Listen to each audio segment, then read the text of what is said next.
Hello, everyone. I'm Patty Ann Brown, and you are in the strategy room. The war of words between Donald Trump and Ted Cruz is reaching a fever pitch. The two GOP candidates have been at odds, not over policy, but over their wives. On Thursday, Ted Cruz said this.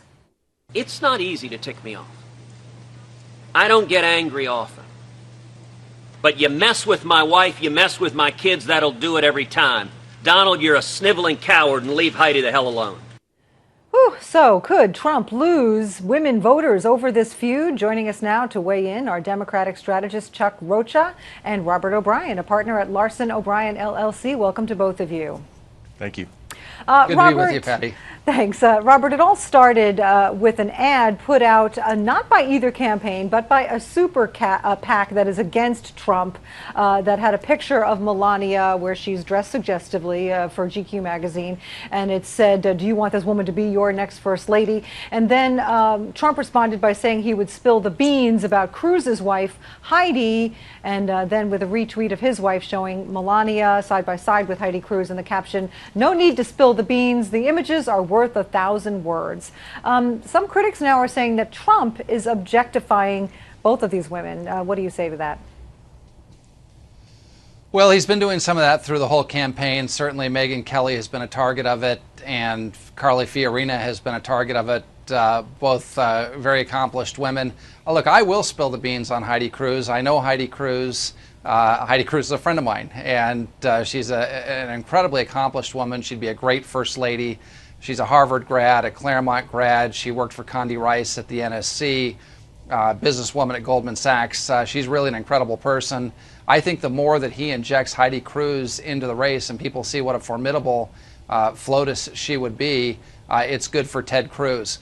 Look, having said that, Melania Trump is a beautiful woman. Ivanka Trump, Mr. Trump's daughter, is a successful businesswoman. But leave the families, the wives and the children out of this race. There's just no place for it. Focus on policy.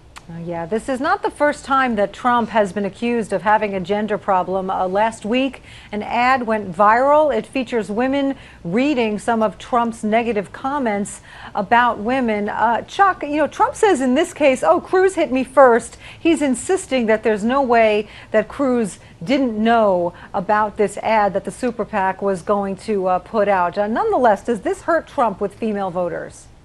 I don't think it hurts him in the primary. As a Democratic consultant, though, I love listening to this banter back and forth. It sounds like a bunch of middle schoolers about who started a fight. Oh, my goodness. But if you talk about the election and just talk about pure rhetoric here, in the primary, Donald Trump has offended everybody from Muslims to Mexicans to even POWs, and he continues to do what? He continues to win. But I think the general election will be a different ball game when you're running against either Bernie Sanders or Hillary Clinton. I think that there'll be a lot more women who participate in the general election, and it could be his Achilles heel.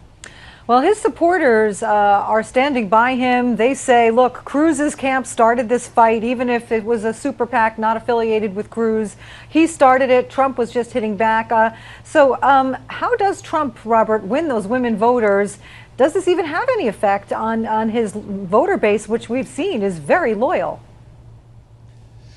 Well, look, I think you saw, him losing Utah pretty substantially. New polls are coming out showing him running behind in Wisconsin. I think Chuck's right. I normally wouldn't agree with him on the general election, but these numbers are starting to get baked into the cake for Donald Trump. He's having a very difficult time attracting women voters, and it's not a conservative or a liberal issue. It's the way he's offended Carly Fiorina, the way he's offended Megyn Kelly, the way he's now gone after Heidi Cruz. I mean, these are beautiful women.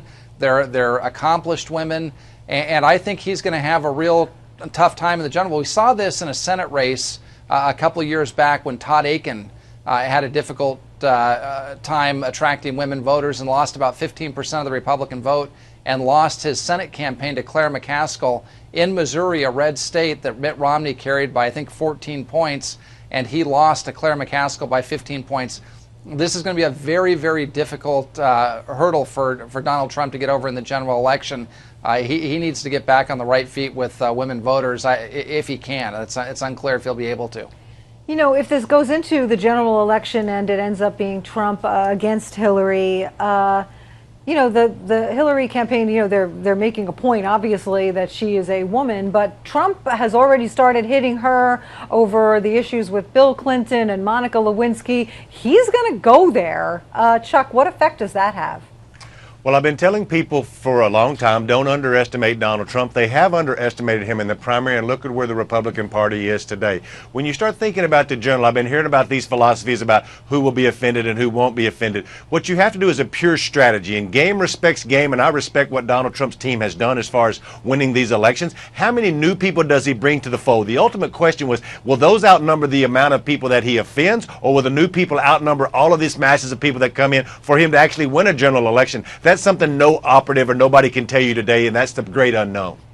All right, yeah, a lot of unknowns in this race, that's for sure. Robert and Chuck, thank you both so much for being here. Thank you. And for complete Thanks, coverage Patty Ann. of the 2016 race, go to foxnews.com. I'm Patty Ann Brown. Thanks for watching.